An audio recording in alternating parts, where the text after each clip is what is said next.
ನಮಸ್ಕಾರ news H 11ಗೆ ಸ್ವಾಗತ. ನಾನು ಶ್ರೀಲಕ್ಷ್ಮಿ ರಾಜ್ಕುಮಾರ್. ಸಂಪುಟ ಟೆನ್ಷನ್ ನಡುವೆನೇ ಮುಖ್ಯಮಂತ್ರಿಗಳು ಬೆಳಗಾವಿ ಪ್ರವಾಸ ಮಾಡ್ತಾ ಇದ್ದಾರೆ. ಉಮೇಶ್ ಕತ್ತಿ ಹಾಗೂ ಲಕ್ಷ್ಮಣ್ ಸವದಿ ಜೊತೆ ಒಟ್ಟಿಗೆ ತೆರಳಿದ್ದಾರೆ ಮುಖ್ಯಮಂತ್ರಿ ಬಿಎಸ್ ಯಡಿಯೂರಪ್ಪ. ಸಿಎಂ ಬೆಳಗಾವಿ ಪ್ರವಾಸಕ್ಕೆ ಸಾಹುಕಾರ್ ಟೀಮ್ ಗೈರು ಹಾಜರಾಗ್ತಾ ಇದೆ.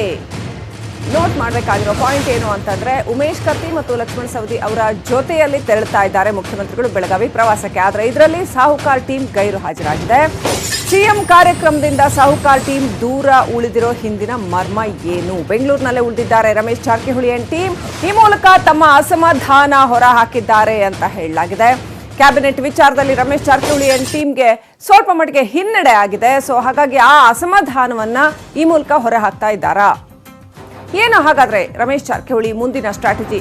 ಇಲ್ಲಿ ನೋಡ್ತಾ ಇದ್ರಿ ದೃಶ್ಯದಲ್ಲಿ ಲಕ್ಷ್ಮಣ್ ಸವದಿ ಹಾಗೂ ಉಮೇಶ್ ಕತ್ತಿ ಅವರು ಇಬ್ರು ಕೂಡ ಒಟ್ಟಿಗೆ ಕುಳಿತಿರ್ತಕ್ಕಂಥದ್ದು. ಮುಖ್ಯಮಂತ್ರಿಗಳ ಕಾರ್ನಲ್ಲಿ ಮೂವರು ಒಟ್ಟಿಗೆ ಹೋಗ್ತಾ ಇರೋದನ್ನ ಗಮನಿಸಬಹುದು. ಬೆಳಗಾವಿಗೆ ಸಿಎಂ ಪ್ರಯಾಣ ಬೆಳೆಸ್ತಾ ಇದ್ದಾರೆ. ಅಲ್ಲಿ ಬೇರೆ ಬೇರೆ ಕಾರ್ಯಕ್ರಮಗಳಿದೆ, ವಿವಿಧ ಯೋಜನೆಗಳಿಗೆ ಚಾಲನೆ ಕೊಡ್ತಕ್ಕಂಥದ್ದಿದೆ. ಈ ಸಂದರ್ಭದಲ್ಲಿ ಕತ್ತಿ, ಸವದಿ ಹಾಗೂ ಮುಖ್ಯಮಂತ್ರಿಗಳು ಮೂವರು ಕೂಡ ಒಟ್ಟಿಗೆ ಹೋಗ್ತಾ ಇದ್ದಾರೆ. ಹಾಗಾದ್ರೆ ರಮೇಶ್ ಜಾರಕಿಹೊಳಿ ಸ್ಟ್ರಾಟಜಿ ಏನು? ಸುಮ್ಮನೆ ಕುತ್ಕೊಂಡ್ಬಿಡ್ತಾರಾ? ಇಷ್ಟೆಲ್ಲ ಮಾಡಿ ಡಿಸಿಎಂ ಸ್ಥಾನ ಕೈ ತಪ್ತಾ ಇದೆ ಅಂತಂದ್ರೆ, ಜೊತೆಗೆ ಅವರು ಹೇಳಿದ ಹಾಗೆ ಸಂಪುಟ ವಿಸ್ತರಣೆ ಆಗ್ತಾ ಇಲ್ಲ ಅಂತಂದ್ರೆ ಸುಮ್ಮನೆ ಕೂತಾರಾ? ಏನೋ ಒಂದು ಸ್ಟ್ರಾಟಜಿ ಮಾಡ್ತಾರೆ ಅನ್ನುವಂಥದ್ದು. ವಿಶ್ವನಾಥ್ ಅಸ್ತ್ರ ಬಳಸ್ತಾ ಇದ್ದಾರಾ ಸಾಹುಕಾರ್? ವಿಶ್ವನಾಥ್ ಅಸ್ತ್ರದ ಮೂಲಕ ಮತ್ತೆ ಬಂಡಾಯದ ಸೂಚನೆ ಕೊಡ್ತಾ ಇದ್ದಾರಾ? ಪ್ರತಿಯೊಂದು ಕೂಡ ನಾವು ಅಂದ್ಕೊಂಡಂಗೆ ಆಗಬೇಕು ಅನ್ನುವಂಥದ್ದು ಇದೆಯಾ? ವಿಶ್ವನಾಥ್ ಅವರಿಗೆ ಮಂತ್ರಿ ಸ್ಥಾನ ಕೊಡಬೇಕು ಅಂತ ಈಗ ಸಾಹುಕಾರ್ ಹೊಸ ಸ್ಟ್ರಾಟಜಿ ಬಳಸ್ತಾ ಇದ್ದಾರೆ. ಮಿತ್ರ ಮಂಡಳಿಗೂ ಕೂಡ ಈ ಮೂಲಕ ಪರೋಕ್ಷವಾಗಿ ಟಾಂಗ್ ಕೊಡ್ತಾ ಇದ್ದಾರೆ. 17 ಜನರ ಮಿತ್ರ ಮಂಡಳಿ ಒಡೆದೋಗಿದೆ ಅಂತ ಹೇಳಲಾಗ್ತಾ ಇದೆ. ಕೆಲವರಿಗೆ ಸಚಿವ ಸ್ಥಾನ ಕೊಡ್ಲಾಗ್ತಾ ಇದೆ, ಕೆಲವರಿಗೆ ಕೊಡ್ಲಾಗ್ತಾ ಇಲ್ಲ. ಯಶಸ್ವಿಯಾಗಿ ಇದನ್ನ ಒಡೆಯುವಲ್ಲಿ ಬಿಜೆಪಿ ಹೈಕಮಾಂಡ್ ಸಕ್ಸಸ್ಫುಲ್ ಆಗಿದೆಯಾ ಅಂತ. ಸೊ ಹೀಗಿರೋ ಸಂದರ್ಭದಲ್ಲಿ ಮಿತ್ರ ಮಂಡಳಿಯ ನಾಯಕ ರಮೇಶ್ ಜಾರಕಿಹೊಳಿ ವಿಶ್ವನಾಥ್ ಅವರನ್ನ ಇವ್ರು ನಮ್ಮ ನಾಯಕ ಅಂತ ಹೇಳ್ತಾ ಇದ್ದಾರೆ. ವಿಶ್ವನಾಥ್ ವಿರುದ್ಧ ಎಸ್.ಟಿ. ಸೋಮಶೇಖರ್ ಹಾಗೂ ಸುಧಾಕರ್ ಹೇಳಿಕೆ ನೀಡಿದ್ದನ್ನು ಗಮನಿಸಬಹುದು. ಇದೀಗ ವಿಶ್ವನಾಥ್ ಅಸ್ತ್ರವನ್ನ ಬಳಸಿ ಹೊಸ ಸ್ಟ್ರಾಟಜಿ ಮುಖ್ಯಮಂತ್ರಿಗಳ ಮೇಲೆ ಒತ್ತಡ ಹಾಕೋ ಕೆಲಸ ಮಾಡ್ತಾ ಇದ್ದಾರಾ ರಮೇಶ್ ಜಾರಕಿಹೊಳಿ?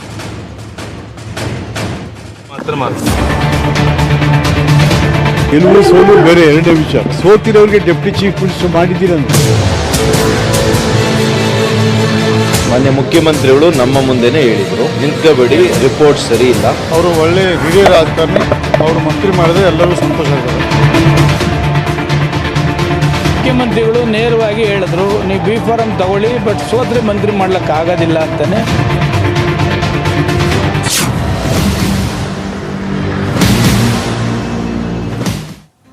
ಇನ್ನೇನು ಉಪಮುಖ್ಯಮಂತ್ರಿ ಆಗ್ಬಿಟ್ರು ಅಂತ ಹೇಳ್ತಾ ಇದ್ದಂತಹ ರಮೇಶ್ ಜಾರಕಿಹೊಳಿಗೆ ಒಂದಾದ್ಮೇಲೆ ಒಂದು ಸ್ಟ್ರಾಟಜಿ ಕೈ ಕೊಡ್ತಾ ಇದೆ. ಎಲ್ಲೋ ಒಂದ್ ಕಡೆ ಅವರ ಉಪಮುಖ್ಯಮಂತ್ರಿ ಸ್ಥಾನ, ಜಲಸಂಪನ್ಮೂಲ ಇಲಾಖೆಯ ಆಸೆ, ಹಾಗೆಯೇ 17 ಜನಕ್ಕೆ ಮಂತ್ರಿ ಸ್ಥಾನ ಕೊಡಿಸ್ತೀನಿ ಅಂತ ಹೇಳುವಂಥದ್ದು ಎಲ್ಲವೂ ಕೂಡ ಅವರು ಅಂದುಕೊಂಡ ಲೆಕ್ಕಾಚಾರದ ಪ್ರಕಾರ ಆಗ್ತಾ ಇಲ್ವಾ? ಹಾಗಾಗಿ ಇನ್ನಷ್ಟು ಅಸಮಾಧಾನ ಹೊಂದಿದ್ದಾರಾ? ಇದೀಗ ವಿಶ್ವನಾಥ್ ಅವರಿಗೆ ಮಂತ್ರಿ ಸ್ಥಾನ ಕೊಡ್ಲೇಬೇಕು ಅಂತ ಹೊಸ ಅಸ್ತ್ರ ಪ್ರಯೋಗ ಮಾಡ್ತಾ ಇದ್ದಾರಾ? ಇವತ್ತು ಬೆಳಗಾವಿ ಕಾರ್ಯಕ್ರಮದಲ್ಲಿ ಲಕ್ಷ್ಮಣ್ ಸವದಿ ಹಾಗೂ ಉಮೇಶ್ ಕತ್ತಿ ಅವರೆಲ್ಲರೂ ಕೂಡ ತೆರಳುತ್ತಾ ಇದ್ದಾರೆ. ಆದ್ರೆ ಸಾಹುಕಾರ್ ಅಂಡ್ ಟೀಮ್ ಅಲ್ಲಿಗೆ ಹೋಗ್ತಾ ಇಲ್ಲ. ಸೊ ಎಲ್ಲೋ ಒಂದ್ ಕಡೆ ಬೆಳಗಾವಿಯ ಮುಖಂಡರುಗಳು ಎಲ್ಲರೂ ಒಟ್ಟಿಗೆ ಇದ್ದಾರೆ ಅಂತ ಹೇಳೋದಕ್ಕೆ ಸಾಧ್ಯ ಆಗ್ತಾ ಇಲ್ಲ. ಅಲ್ಲಿ ಯಾವ ರೀತಿನಲ್ಲಿ ಬಣ ಇದೆ ಅನ್ನೋದನ್ನ ಗಮನಿಸಬಹುದು. ರಮೇಶ್ ಜಾರಕಿಹೊಳಿ ಅಂಡ್ ಟೀಮ್ಗೆ ಎಲ್ಲೋ ಒಂದ್ ಕಡೆ ಇದೀಗ ಹಿನ್ನಡೆ ಆಗ್ತಾ ಇದೆಯಾ? ಆ ಅಸಮಾಧಾನವನ್ನ ಈಗ ಹೊರ ಹಾಕೋದಕ್ಕೆ ವಿಶ್ವನಾಥ್ ಅಸ್ತ್ರ ಬಳಸ್ತಾ ಇದ್ದಾರೆ ಅಂತ ಹೇಳಲಾಗ್ತಾ ಇದೆ ರಮೇಶ್ ಜಾರಕಿಹೊಳಿ. ಡಿಸಿಎಂ ಸ್ಥಾನ ಕೈ ತಪ್ಪೋದು ಫಿಕ್ಸ್ ಅಂತ ಹೇಳಿದ ಹಿನ್ನೆಲೆಯಲ್ಲಿ ಇದೀಗ ವಿಶ್ವನಾಥ್ಗೆ ಖಾತೆ ಕೊಡಿ ಅನ್ನೋ ಅಸ್ತ್ರ ಬಳಸ್ತಾ ಇದ್ದಾರೆ.